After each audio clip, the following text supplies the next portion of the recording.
Hashtag the quiet workshop. Elena Marchetti had always found peace in precision. Her small workshop, tucked away in the mountains of northern Italy, smelled of gun oil and metal polish. The late afternoon sun filtered through dusty windows, casting long shadows across workbenches lined with rifle components and cleaning supplies. At 34, she had inherited this business from her grandfather, a master gunsmith who had taught her that every weapon deserved respect and meticulous care. The bell above her shop door rarely rang these days. Most hunters in the valley knew her schedule by heart.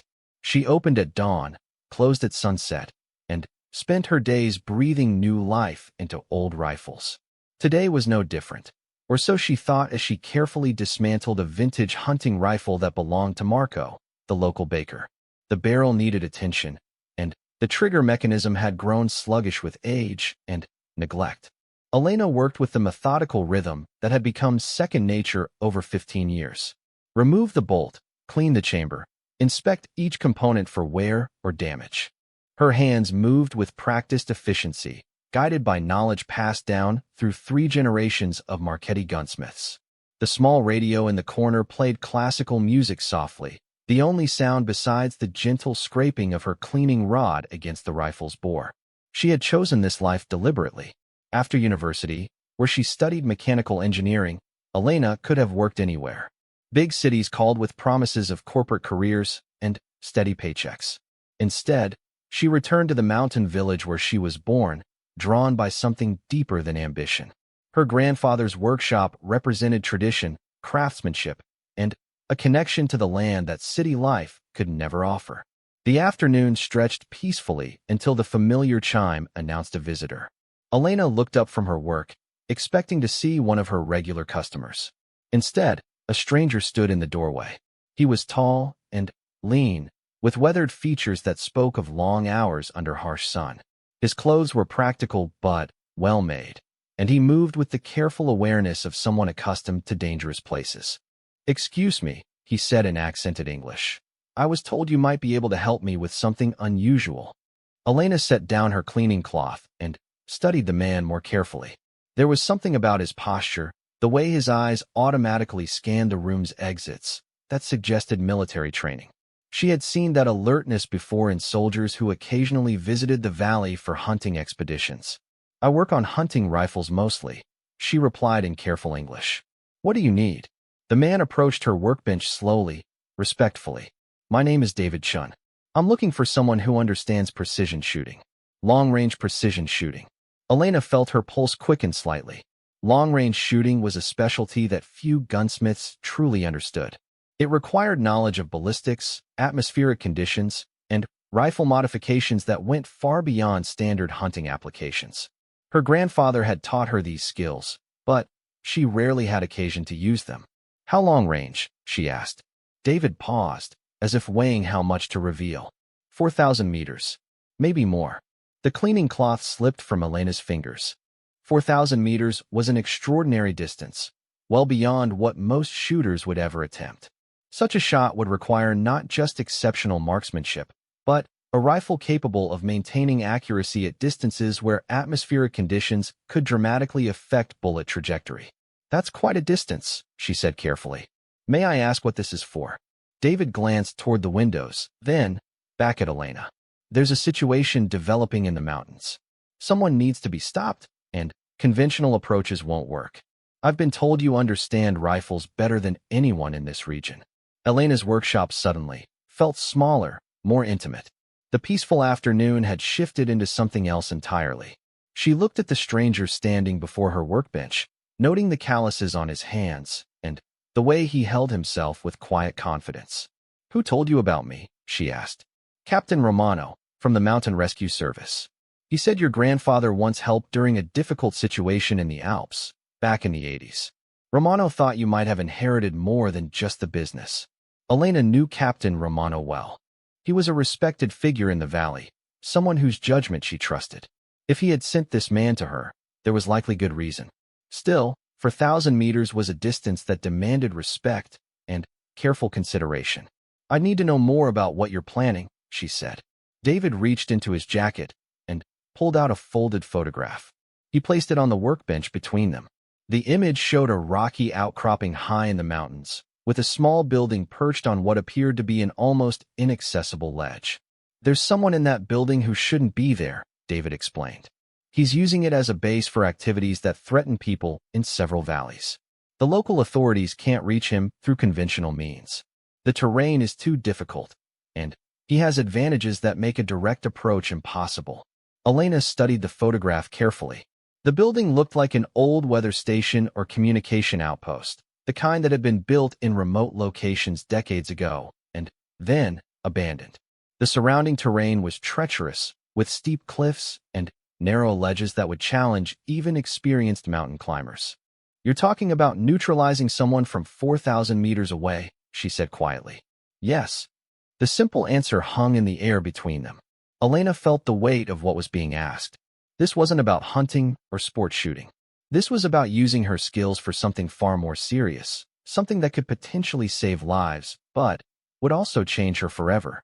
She walked to one of her storage cabinets and withdrew a leather-bound notebook. It had belonged to her grandfather, filled with detailed specifications for long-range shooting scenarios he had encountered during his military service decades earlier. Elena had studied these notes countless times, learning theoretical applications she never expected to need. 4,000 meters in mountain conditions, she murmured, flipping through pages of calculations and diagrams. Wind patterns, temperature variations, altitude effects on bullet drop. It's possible, but barely. David watched as she worked through the variables, clearly impressed by her technical knowledge. "Captain Romano said you were the best." Elena closed the notebook and looked directly at David. "I need to understand exactly what we're dealing with. Who is this person, and why can't the authorities handle this through normal channels?" David's expression grew darker. "His name is Viktor Petrov, former military, turned mercenary. He's been using that outpost to coordinate attacks on villages in 3 different valleys. The local police are outgunned, and he's positioned himself where traditional law enforcement can't reach him safely. And you? What's your role in this?" "I work for an international security organization. We've been tracking Petrov for months.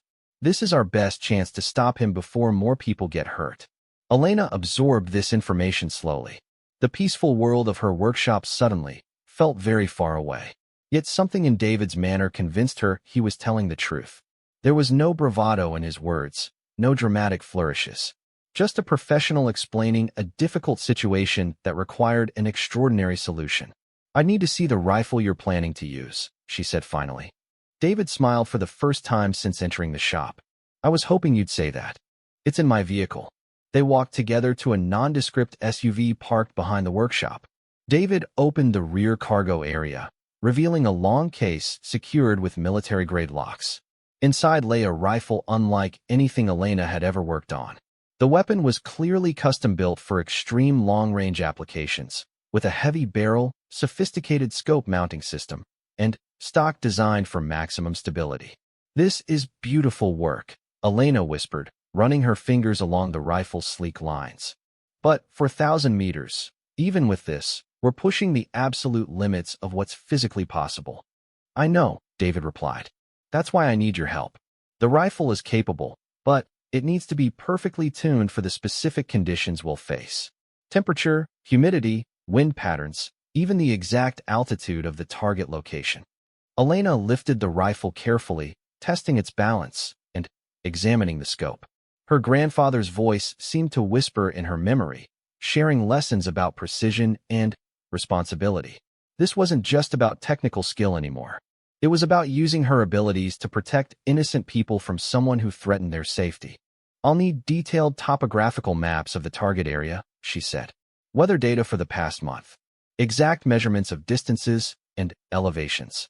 And I'll need to test-fire this rifle at various ranges to understand its specific characteristics." "I can provide all of that," David assured her. Elena carefully returned the rifle to its case. The late afternoon sun was beginning to fade, casting longer shadows across the workshop yard. In a few hours, the mountain air would grow cold, and most of the village would be settling in for another quiet evening. But Elena's quiet life was about to change dramatically. She had agreed to help with something that would test every skill her grandfather had taught her, something that would require her to reach beyond the safe boundaries of routine rifle maintenance into a world where precision could mean the difference between life and death. "We'll start tomorrow morning," she told David. "Early. And I want to meet with Captain Romano first to confirm everything you've told me." David nodded respectfully. "Of course. Thank you, Elena. You might be the only person who can make this possible." As David drove away, Elena stood in the gathering dusk, looking up at the mountains that surrounded her village. Somewhere in those peaks, a dangerous man was using the terrain's isolation to threaten innocent people. Tomorrow, she would begin preparing to stop him with a shot that would challenge everything she knew about precision shooting. She returned to her workshop and carefully cleaned the baker's rifle, but her mind was already working through ballistic calculations and equipment modifications. The peaceful afternoon was over, replaced by something far more complex and dangerous. Elena Marchetti, village gunsmith, was about to become something else entirely.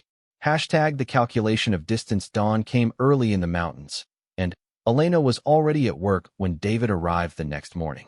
She had spent much of the night studying her grandfather's ballistic charts and running preliminary calculations for a 4,000-meter shot. The workshop felt different now, transformed from a peaceful sanctuary into a command center where life and death decisions would be made. Captain Romano arrived shortly after David, his weathered face grave with concern. Elena had known Romano since childhood, and she could read the tension in his usually calm demeanor. He carried a thick folder of documents and spread them across Elena's largest workbench. "These are the latest intelligence reports," Romano explained. "Petrov has been escalating his activities. 3 villages have reported armed incursions in the past week. He's not just threatening people anymore. He's actively attacking supply convoys and isolated homes." Elena studied the reports while David carefully unpacked his rifle and associated equipment. The situation was worse than she had initially understood. Petrov wasn't simply occupying an abandoned building. He was conducting a campaign of intimidation and violence that was paralyzing the entire region. "How many people are with him?" Elena asked. "At least 4 others, possibly more," Romano replied. "They're well-armed and positioned where conventional response units can't reach them safely. Every approach to that outpost involves crossing exposed terrain where Petrov's people have clear sight lines." David had finished assembling his rifle and was now installing a sophisticated rangefinder and atmospheric monitoring system. Elena watched with professional interest as he calibrated the electronic components that would provide critical data for the shot. "The weather window is narrowing," David said without looking up from his work. "We have maybe 3 days of stable atmospheric conditions. After that, a storm system will move through and make the shot impossible for at least a week." Elena felt the weight of the timeline. 1 week might mean more attacks on innocent villagers, more fear spreading through communities that had known peace for generations. She picked up her grandfather's rifle modification tools and began examining David's weapon more closely. The rifle was a masterpiece of precision engineering, but it would need specific adjustments for the extreme distance they were attempting. Elena worked methodically, fine-tuning the trigger mechanism and adjusting the scope mounting system to eliminate even microscopic sources of error. "Tell me about your shooting experience," she said to David as she worked. "Military sniper for 12 years, he replied. "Longest confirmed shot was 2,200 meters in desert conditions. This will be beyond anything I've attempted before." Elena nodded, appreciating his honesty. Many shooters would have exaggerated their experience, but David understood that accuracy was more important than bravado when lives were at stake. "We'll need to account for temperature differentials at altitude," Elena explained, adjusting the rifle's bedding system. "The bullet will encounter different air densities as it travels through varying atmospheric layers. At 4,000 meters, these effects become critical." Captain Romano spread topographical maps across an adjacent workbench. "I've identified 3 possible shooting positions that offer clear sight lines to Petrov's location. The nearest is 3,800 meters from the target. The farthest is 4,200 meters. Elena studied the maps carefully, noting elevation changes and potential wind patterns. Each position offered different advantages and challenges. The nearest position was more accessible but offered limited concealment. The farthest position provided better cover, but would require an even more difficult shot. We need to visit these locations, Elena decided. I need to understand the exact conditions we'll face. They spent the rest of the morning loading specialized equipment into David's SUV. Elena packed her grandfather's most precise measuring instruments, along with modern laser rangefinders and atmospheric monitoring equipment. Every calculation would need to be perfect because there would be no opportunity for a second shot. The drive into the high mountains took nearly 3 hours, following narrow roads that eventually gave way to hiking trails. Elena had grown up in these peaks, but she had never ventured this deep into the remote wilderness where Petrov had established his base. The first potential shooting position was located on a rocky ledge that provided excellent visibility, but little protection from wind or observation. David set up his spotting scope while Elena took atmospheric readings and calculated sight lines to the distant outpost. Wind patterns are inconsistent at this elevation, Elena observed, watching her instruments carefully. The bullet would be pushed off course by at least 2 meters, possibly more. They moved to the second position, a natural depression in the mountainside that offered better wind protection, but a more difficult angle to the target. Elena spent an hour taking measurements and making calculations, while David studied the terrain through his scope. This position offers more stability, Elena concluded, but the upward angle adds complexity to the ballistic calculation. We'd be shooting across a significant elevation change. The third position required a challenging climb across loose rock and exposed slopes. When they finally reached the location, Elena understood why Romano had included it despite the difficult access. The position offered an almost perfect shooting platform, with natural windbreaks and a clear view of the target building. This is it, Elena said after completing her measurements. The distance is 4,100 meters, but the conditions are as favorable as we're likely to find. David studied the target through his scope, making notes about the building's layout and possible entry points. I can see movement in the windows, he reported. At least 3 individuals, possibly more inside the building. Elena felt a chill that had nothing to do with the mountain air. Those distant figures represented real people, even if they were threatening innocent lives. The magnitude of what she was helping to plan suddenly became very real. How certain are we that conventional law enforcement can't handle this situation? She asked Captain Romano. Romano's expression was grim. We attempted a helicopter insertion last week. Petrov's people shot it down. 2 officers were injured, and the helicopter was destroyed. We can't risk more lives on approaches that give him every advantage. Elena absorbed this information soberly. The distant outpost might look small through the scope, but it was occupied by people willing to attack law enforcement aircraft. The situation was clearly beyond what local authorities could handle safely. They returned to Elena's workshop as evening approached, and she immediately began the precise calculations that would determine whether the shot was possible. Using her grandfather's ballistic tables combined with modern computer modeling, she worked through dozens of variables. Temperature at the shooting position versus temperature at the target. Humidity levels throughout the bullet's flight path. Wind speed and direction at different altitudes. The exact ballistic coefficient of David's chosen ammunition. Even the rotation of the Earth would affect the bullet's trajectory over such an extreme distance. The calculations are possible, Elena finally announced after hours of work, but the margin for error is essentially 0. Every variable must be perfect, and we'll have one opportunity. If we miss, Petrov will know someone is targeting him, and will likely change his patterns or relocate. David studied Elena's calculations with obvious respect. Your grandfather taught you well. He understood that precision shooting at extreme distances is as much about mathematics as marksmanship, Elena replied. The rifle and shooter provide the platform, but success depends on understanding physics, atmospheric science, and ballistics. Captain Romano reviewed the tactical aspects of their plan. We'll need to coordinate timing with other operations. While you're taking the shot, my teams will be positioned to respond if Petrov's associates attempt to escape or retaliate. Elena felt the weight of responsibility settling over her like a heavy blanket. She had agreed to help, but the reality of what they were planning was beginning to sink in. This wasn't a theoretical exercise in long-range shooting. This was a life and death operation that would affect real people in permanent ways. I need time to think about this, she said quietly. Tonight. Tomorrow morning, we can finalize the preparations. David and Romano exchanged glances, but nodded respectfully. They understood that Elena was facing a decision that would change her forever, regardless of the outcome. After they left, Elena sat alone in her workshop, surrounded by the tools and rifles that had defined her peaceful existence. Her grandfather's spirit seemed to linger in the familiar shadows, and she found herself imagining what he would do in this situation.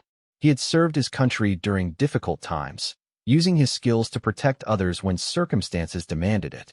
The leather notebook containing his ballistic calculations included entries from operations that had undoubtedly saved lives, even if they had required him to make choices no one should have to make. Elena opened the notebook to a page marked with her grandfather's careful handwriting. Precision is responsibility. When others depend on your skill, the obligation transcends personal comfort. The shot you take may be the difference between justice and tragedy. She read those words several times, feeling the weight of wisdom passed down through generations. Her grandfather had understood that exceptional skill sometimes carried exceptional responsibility.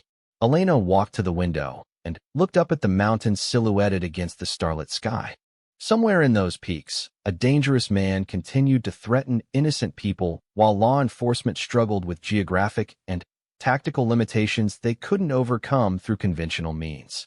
Tomorrow, she would make her final decision about whether to attempt a shot that would test the absolute limits of her abilities. The peaceful life she had chosen was about to intersect with something far more complex and morally challenging. But, tonight, she would honor her grandfather's memory by ensuring that if she chose to act, every calculation would be perfect and every preparation complete. The mathematics of a 4,100-meter shot demanded nothing less than absolute precision, and Elena Marchetti had spent her entire adult life learning to deliver exactly that. #the weight of precision. Elena woke before dawn, her decision crystallized by a night of careful consideration. She had called Captain Romano at first light, confirming reports that Petrov's group had attacked another village during the night. 3 families had been terrorized, their homes ransacked while they cowered in fear. The escalating violence removed any remaining doubt about the necessity of action. David arrived at the workshop carrying additional equipment and weather monitoring data collected overnight. Elena had spent the early morning hours making final modifications to his rifle, adjusting every component for optimal performance at extreme range. Atmospheric conditions are ideal, David reported, studying meteorological reports on his tablet. Low wind speeds, stable air pressure, and clear visibility. If we're going to do this, today offers our best opportunity. Elena nodded, feeling the familiar calm that always settled over her when technical precision was required. She had made her choice, and now her grandfather's training would guide her through the most challenging ballistic problem she had ever faced. They loaded their equipment efficiently, each item carefully secured against the jarring mountain roads ahead. Elena brought her most sensitive measuring instruments, along with a backup rifle in case David's weapon encountered problems. Captain Romano would meet them at a staging area 2 kilometers from the shooting position. The drive through the mountains felt different this morning. Elena noticed details she had missed during previous trips, the way morning light revealed hidden valleys, the patterns of wind-blown snow on distant peaks, the absolute silence that existed above the tree line. Today, this peaceful landscape would witness something extraordinary. Captain Romano was waiting with a small team of mountain specialists when they reached the staging area. His men would establish security perimeters and provide emergency support if the operation encountered complications. Final intelligence update. Romano briefed them as they prepared to make the climb to the shooting position. Petrov has at least 5 people with him now. They've been using radios to coordinate with unknown contacts in other locations. This may be part of a larger operation than we initially understood. Elena absorbed this information while checking her equipment one final time. The scope of the threat was expanding, making their mission even more critical.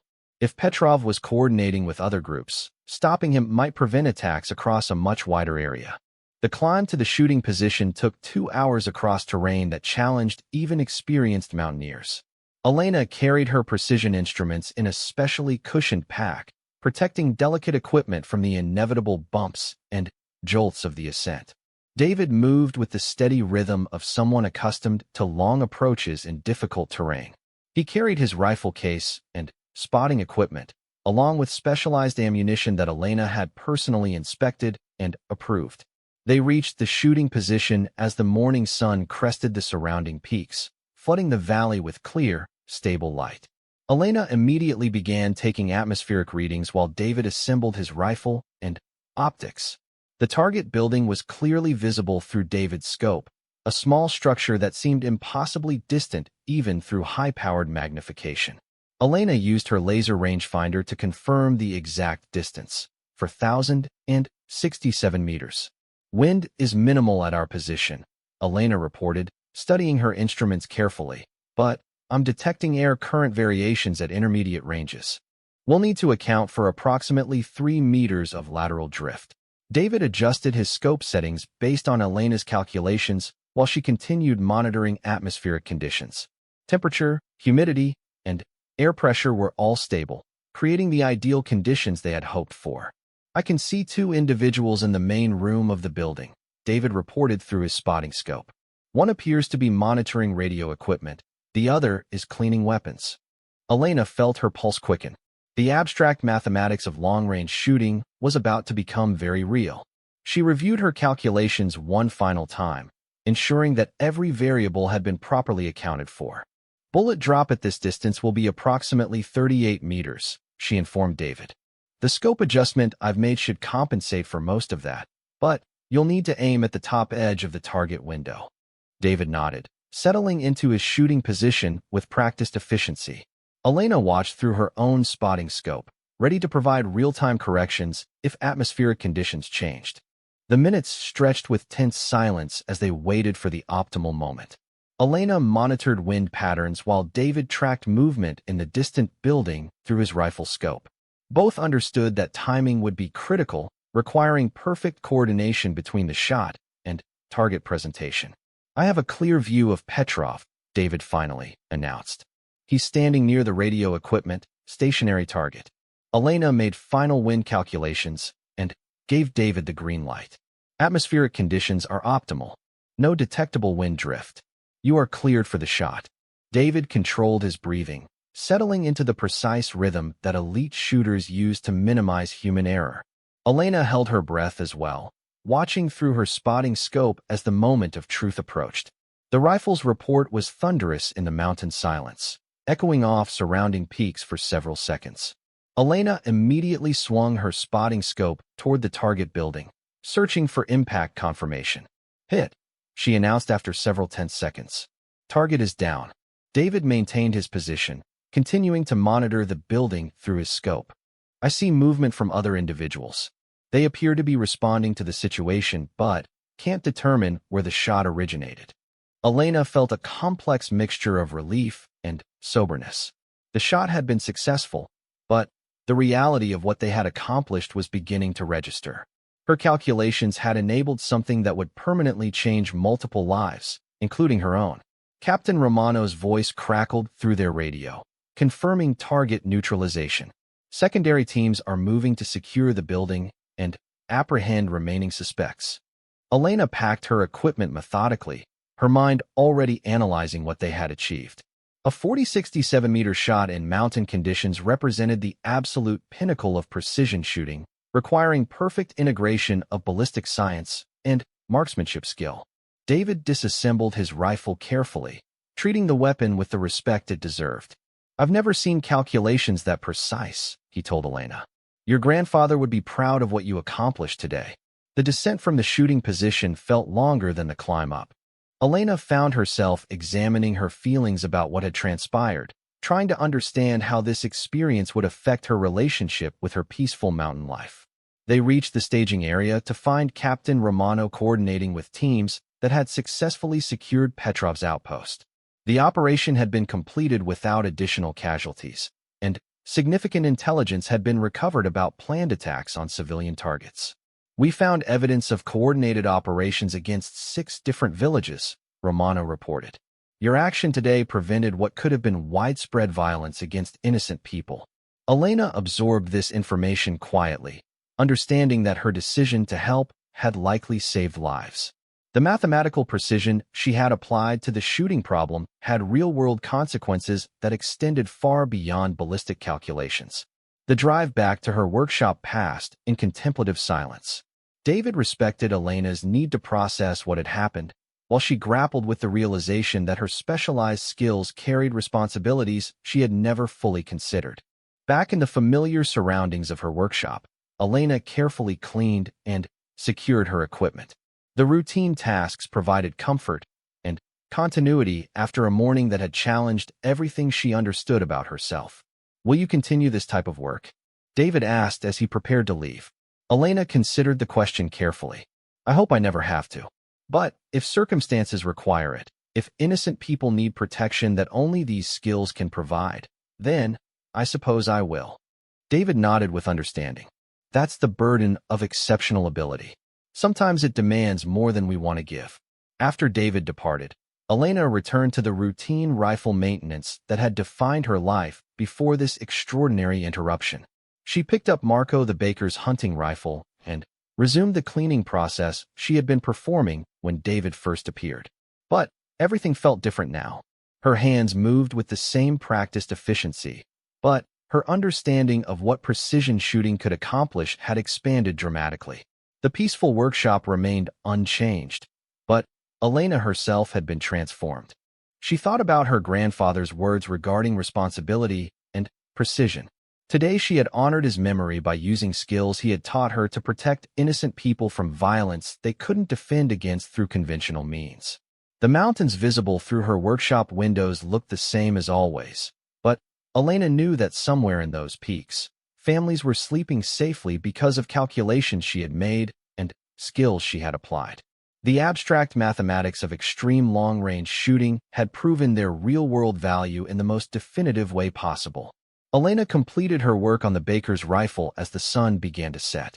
Tomorrow she would return to routine maintenance and repair work, serving hunters and sport shooters who needed her specialized knowledge for peaceful purposes.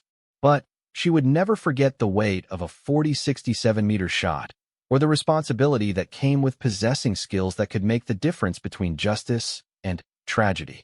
Her quiet life would continue, but with the knowledge that exceptional precision sometimes demanded exceptional choices. The workshop grew quiet as darkness settled over the valley. Elena secured her tools and prepared to close for the evening, feeling the satisfaction that came from work completed with perfect precision. Some shots, she now understood, were measured not just in meters, but in lives protected and communities kept safe. Her grandfather's spirit seemed to linger approvingly in the familiar shadows, reminding her that true precision was always about more than just hitting distant targets. It was about understanding when accuracy mattered most, and having the courage to act when others depended on skills that only a lifetime of dedication could provide.